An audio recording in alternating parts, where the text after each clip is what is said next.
Hello, it's Lora here and Antoinette. We are coming to you live. Well, it's recorded for you, but it's live for us to give you a podcast on chick, chatter, and chill.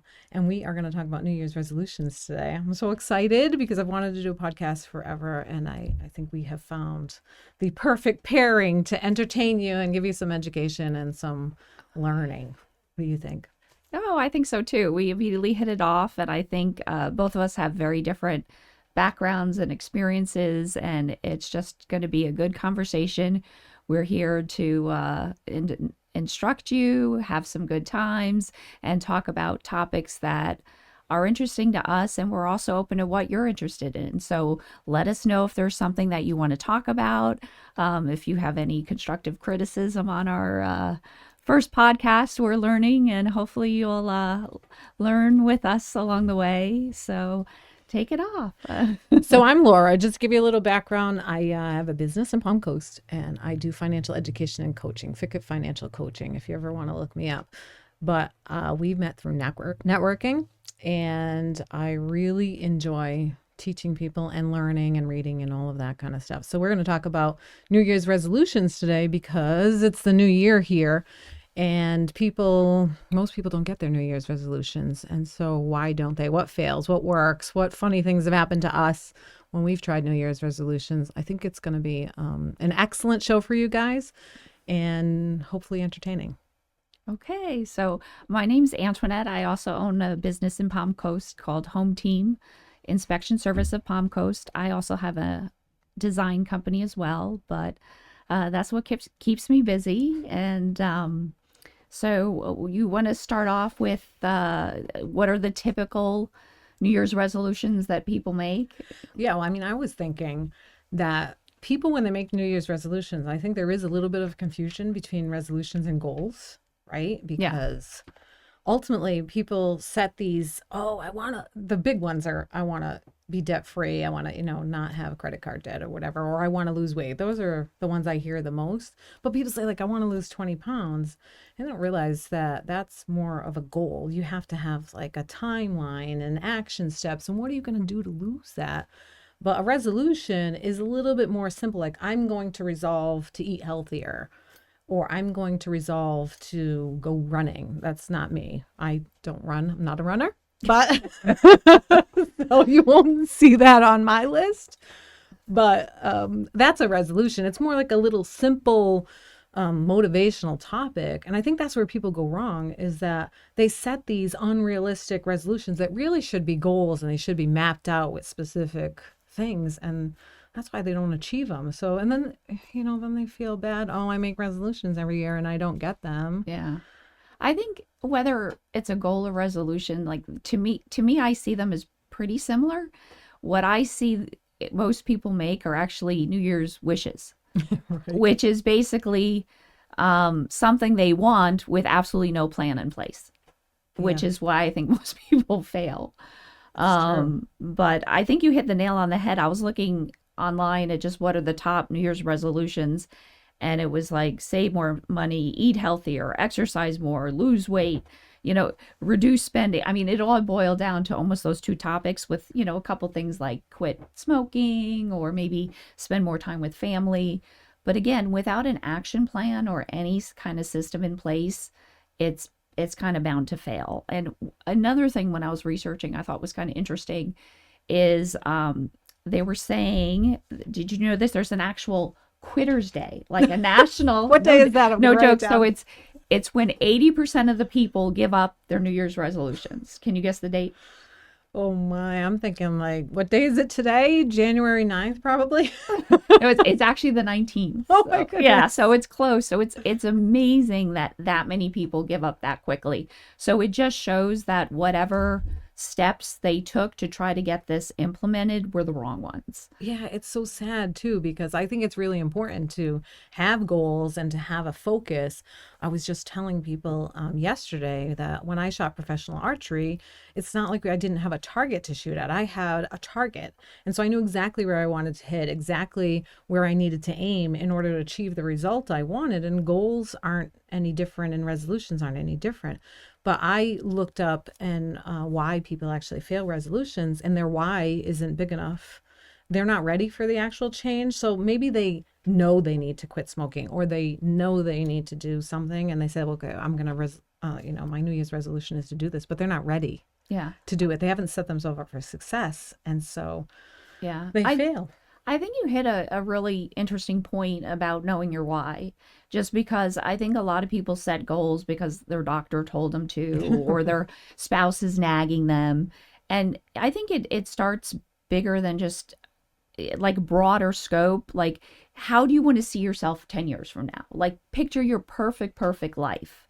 If it isn't smoke-free and 10 pounds thinner, then don't make the goals. You know what I mean?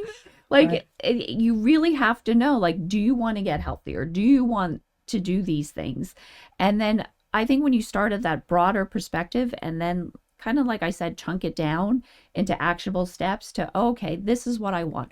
What does that mean? And then set, everyone kind of heard of the SMART goals, where be specific, make sure it's measurable, make sure it's an action item, it's realistic, and there's a time. So again, to go, I'm going to lose weight is meaningless. To say I'm going to lose 20 pounds by the end of the year, that's a goal. But again, on January 1st, you're no further off attaining it, or knowing how to attain that. You have to go kind of steps down from that. Okay, what does that mean? What do you want to do? Let's say first quarter, where do you want to be after the first month? And then write down every single item that you could see to actually get that goal in place.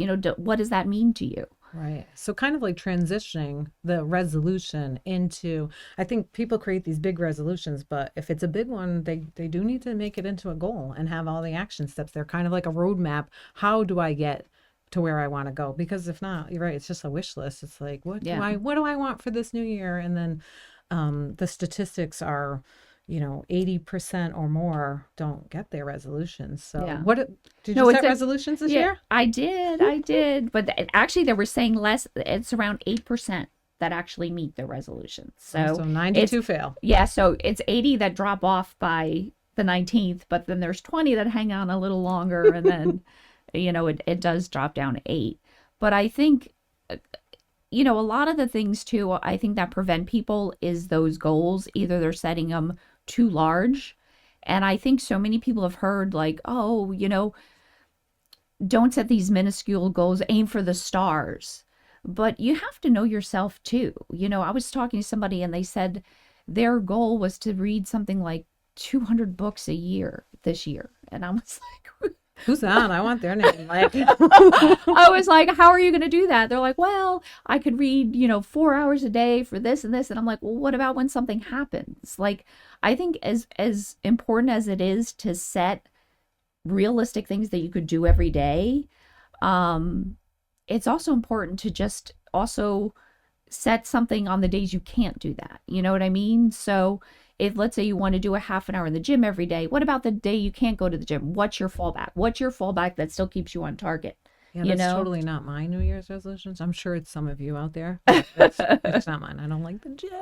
So, but, everyone has their thing, and I know many, many years ago, I set a resolution that I realized at the end of the year, I don't think I eat a vegetable. The whole year. And I was like, oh my God, this is terrible. So, now you are what you eat. So now I'm a bit of a health nut, but back then you weren't a vegetable. But I was like, what can I do? And I was like, oh, I'm going to eat a vegetable every day. And I thought that was too much for me. I honestly thought there's no way. And I'm like, every other day.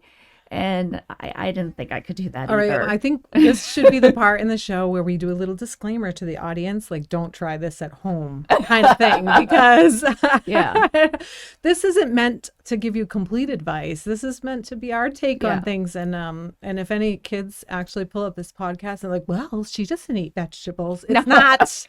No, I have children. She does not. So we're... Eat your vegetables. It reduces your risk of cancer. No, but what I did is I actually set something that I knew I could attain. I said, I thought every other day was too much, but I did 3 a week. So I was like, that's something I could do. And sometimes on Sunday I was like forcing down the 3, and then it got to the point where it's easy to eat 3 a day now. All right. Well, let's Yeah. fast forward. Now you Yeah. eat vegetables all the Yeah. time, right? But I think the key is Yes. She's like Yes. skipping Yes. over this. Yes. No, now I love my veggies. I do. But I think the key is so many people, I think they're trying to change something so drastic when people accomplish great goals not through one monumentous thing. It's through these tiny little habits that they change that culminate into something really large. Oh, for sure. I mean, consistency, right? Yeah. That happens in everything. People, if they're at the gym this week and they're not, and they work out for like 3 hours, and then tomorrow and the next You're gonna day, get burnout. I mean, Yeah. well, you're gonna not be able to move. Yeah. I've been one of those people that thought, oh yeah, I was just gonna work out my abs, but then I couldn't like laugh or move, or I've worked out my thighs so much that I couldn't like sit. And I don't know, like I know guys can stand for certain activities, but I need to sit. And that was a very difficult one for me. So that was never, Yeah. that's not a good resolution, but consistency is totally, is difficult though, right? Yeah. And we're creatures of habit, but we seem to But I think we lend could to the bad habits. But I think we could rather than the good use the ones. habits as part of as a way to circumvent getting our goals in order. Like, for example, like you had kids. So the first time you had to make them brush their teeth, they weren't. Oh my gosh, they're supposed to brush their teeth? Oh! If my 23-year-old is listening, I'm just kidding. No, but it's, it was painstaking at first. And now, you don't think anything of it. And you don't think, oh my gosh, I forgot to brush them last night. I guess I should just give up brushing my teeth entirely the way people do with New Year's resolutions. I'm a parent of fear. I'm like, go ahead, don't brush your teeth. When they're black and they fall out, that's not my problem. I don't have to deal with it. No, but if you start things with a habit, like say, for example, you're Right. looking to exercise or something, and you go, oh, I want to, exercise half an hour every day. That might be a lot for some people. What Of about course. taking a 5 to 10 minute walk after every meal? So I don't know if my husband's ever going to listen to this. If you're listening, honey, I love you. But I said, oh, I can't do push-ups. This was just recently. I can't do push-ups. And he said, well, of course you can do push-ups. I'm like, well, of course. You've known me for a while, decades now, and I can't. So he said to me, all right, well, do one push-up. So I get on the ground, get on my toes, and I do one. I guess it's only a 50% of a push-up because I made it to the floor. I just didn't make it up. So I didn't face actually, I didn't get the push up part of the push up. I got the fall down. I don't know if that's an exercise. Any trainers want to comment on that? There's a fall down exercise that I completed. I didn't get the push you were up. really good at it. But I was so good. I didn't break my nose. But he said to me, okay, if you can't do it on your toes, now don't quit. Get on your knees. So, Yeah. I went from my toes to my knees and I was able to do a push up, go back down, push up. I was able to do that 3 times. And then I'm like, okay, I can't do this anymore. And I think he was a little disappointed. He's so loving and he didn't express his disappointment, but I'm thinking he was.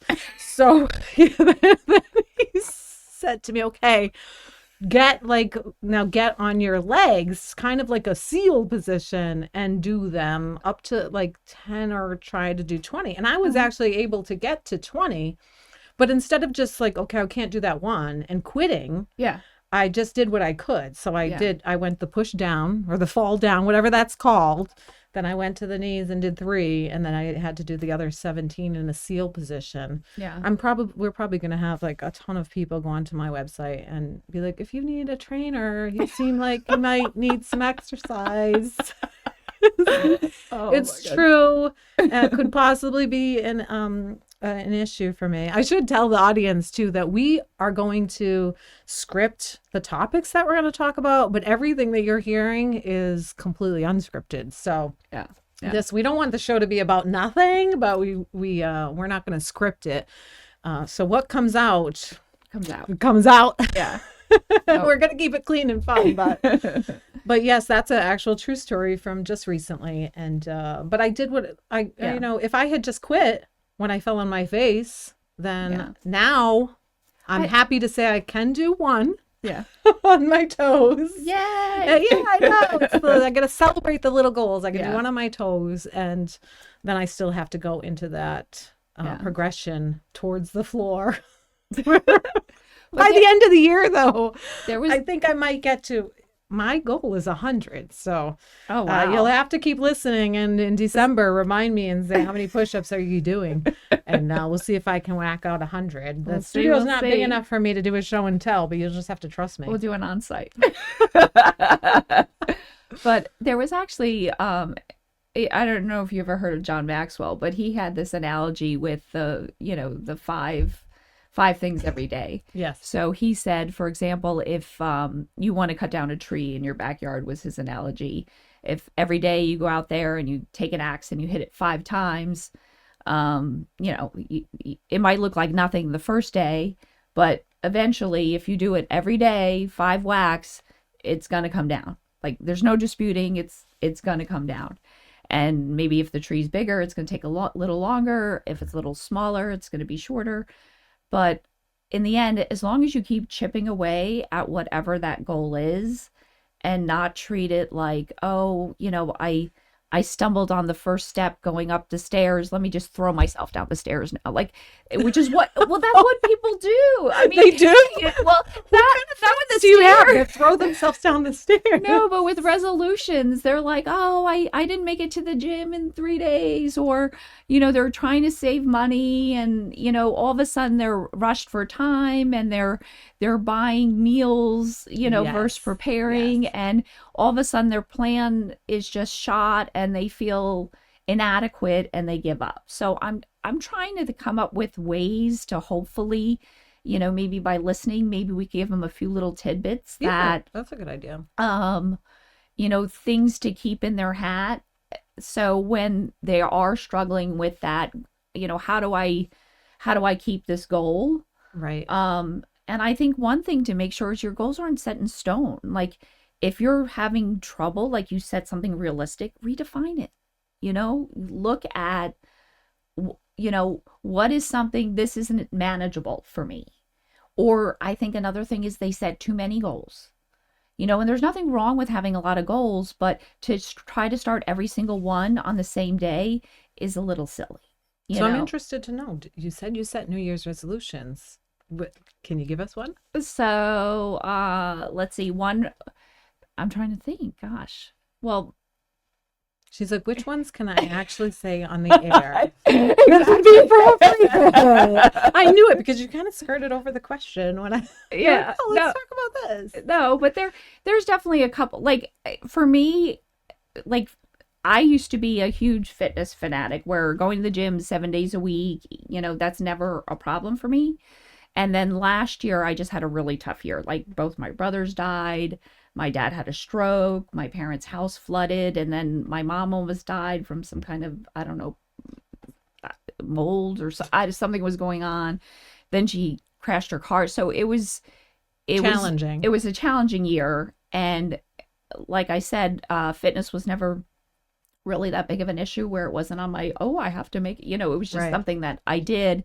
And I kind of went wayside. So along with everybody else this year, that is a goal of mine. So I actually did. I actually didn't wait to New Year's to start. I started, I don't know why people wait to New Year's.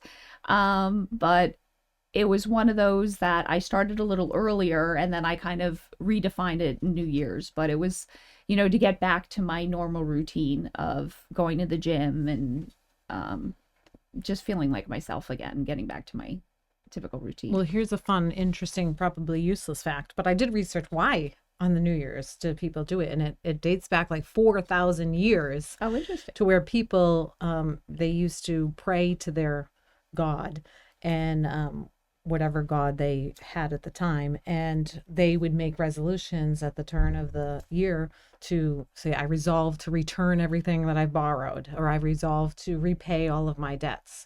And that's where it started. It started 4,000 years ago, where people would do them. Yes, it's a useless fact that probably nobody ever needed to know, but now you do. So I looked it up for you. Actually, an interesting fact. This was a couple years ago. I actually wrote a book on how to properly set and achieve goals. and I led a class on it. It was like a small group in the church. Nice. And it was phenomenal because it was such a good group, and everybody had very different goals, but we all supported each other. And it kind of went through all the stages and the steps and all that. But at the end of, the semester or whatever you want to call it, like everybody, made a good dent or achieved their goal and to where they wanted to, basically, which was really good.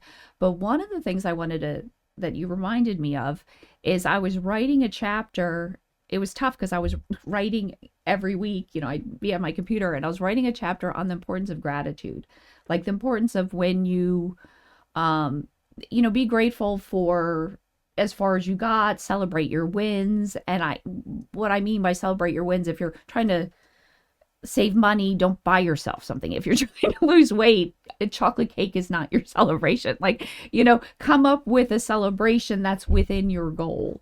But I was trying to write this chapter on gratitude, and I was struggling. And we were having that prayer and fasting month, and I was doing this prayer, and God literally said, like, wipe this out. Because what I thought was interesting, so many people are into those affirmations, like I am, and I am one of those people. Oh, well, I hate to knock that, but I was trying to write that, but and I was doing that, but I was struggling, and God said no. He's like, because a lot of times people say these things and they don't believe it.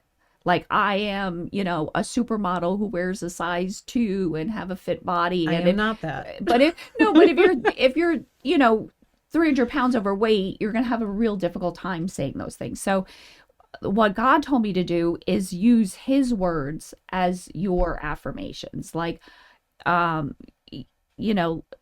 if God is for us, who can be against us? Yes. Or I could achieve anything through the God that's strong, like those type of things. Empowering. And it's empowering, and it's a truth that you won't doubt.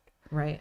And it's something that I think when you're low and you're trying to come up with, ways to pump yourself up, call on him to help you. It's true. I like to have a lot of things in my tool belt, so to speak. So if one thing doesn't work, I can go to something else, kind of like what my husband gave me with the push-ups, right? So if this isn't working, don't quit, go to this, and then you'll eventually be able to accomplish your goal. So the affirmations, I had somebody say to me, because I coach people on them, and they said, well, it's kind of like lying. Like if I say I'm a millionaire, or I say I'm 200 pounds or 300 pounds and I'm not, then I'm kind of like lying to myself. I don't want to be a liar. I said, it's about your future self. That's what you're saying about your future self. That's where you want to go. Yeah. So that's why I like that. But I like that tool belt to have like those empowering things in there. I think we should talk about, you have a health goal and I have a health goal, and I'm sure a lot of people listening have a health goal. Like, let's talk about how to get them to achieve that goal. I have pretty actionable steps, I think, that I've been able to work with people. I have a workshop that I work with people on finances, but we talk about like being wealthy. Somebody just asked me this morning, what's your idea of wealthy? And I said, my idea of wealthy is where your entire life is moving smoothly. You're happy, you're healthy, your relationships, your finances, like everything is in order to where you want it to be, so that if it was spokes on a wheel, it all moves wonderfully. You don't have to, you could, have $40,000 in the bank and live wealthy. You could have $1 billion in the bank. If any of you have $1 billion in the bank, my kids are single. I'm just kidding. Hey, I'm single. Screw your kids. Oh, yeah, that's right. She's single. I'm just, kids, I'm just kidding anyway. But no, but you could have $1 billion in the bank. If you don't have anybody that loves you and you're not happy and you're not healthy, then you're not wealthy. You're rich, but you're not wealthy. But one of the New Year's resolutions I think we should focus on a little bit is how to help people get the one on health. And we have different health goals right now. My health goal is to kind of tone and strengthen and eat healthier, because my son has ulcerative colitis, and he started reading labels, and we started doing these diets and things like that to help him.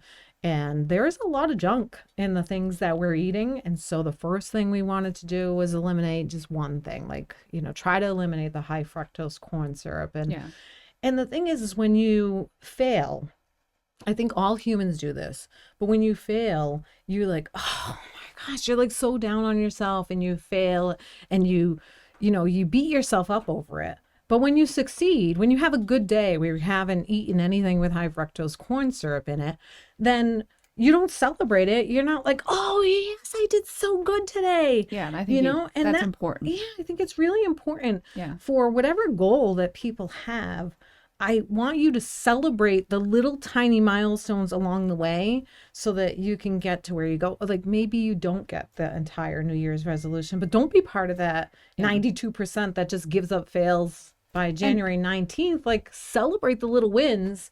Yeah. And just move the needle a tiny bit every single day or even every single week, and you'll be better off at the end of the year. Also, just to kind of, some people take your approach where they're like, let's eliminate. I think also a good approach is what can I add in? So it's not so true. Deprivational. Vegetables, maybe. No, well, let's everybody add vegetables. No, but like sometimes I think if I had to give somebody advice on how to get in shape the quickest, I think one of the key things is so many people are overweight because they're overfed and undernourished. Mm-hmm. And your body is craving the nutrients it needs, and therefore you get hungry and you overeat. So if you just focus on, let's say, getting enough protein, mm-hmm. You know what I mean? And for some, in general, that's like 0.6 grams per pound of lean body weight. So look at your ideal body weight times 0.6. So if you're 200 pounds, that'd be 120 grams of protein. Right. And if you move the needle a tiny bit, even if you try to get just a little bit more in today, a little bit more good stuff and a little bit less bad stuff. But that's what I'm saying. Like if you add that, you'll naturally start eliminating things without you having this elimination mindset. Right. You know what I mean? Well, I'm on a low sugar. Like I can't eliminate the sugar there. I'm all Italian, and I love my bread and all kinds of stuff. But yeah, I don't, people, sometimes you just can't. Just do a tiny bit better every single day. And I think that will be good. We could talk about this forever. And maybe on a future podcast episode, we can focus on it maybe too. do like hopefully this helps. Yeah, for sure. That we have the same struggles as everybody else. We have some of the same resolutions as everyone else. Yeah. And you just have to try your best and don't quit. Yeah. And think of my example of push-ups. Yeah. No, but I think the key thing is just come up with start simple, come up with a simple system to incorporate as part of your habits. Like if you park a little further away from the store, if you can't, if going to the gym isn't going to be an issue, but tangible things that you could do, if there's any topic you want us to dive in deeper, by all means, let us know. But otherwise, I'm really excited about our topic next week. I'm a financial educator and coach. And so next episode, we're going to talk about financial mess, because that is another thing that's really important for people, especially coming off of the holidays where maybe overspent and undermade, or with inflation or everything that's going on with the economy. We're going to talk about financial mess and people. I'm sure there's a lot of people out there listening that have a financial resolution on their list of things I think to do. So it's a topic, I'm excited about that topic. It's a topic everybody could benefit from, for sure. So yes. So I guess that's it for today's episode. So okay, peeps, never stop laughing and never stop learning. Okay, see you next time.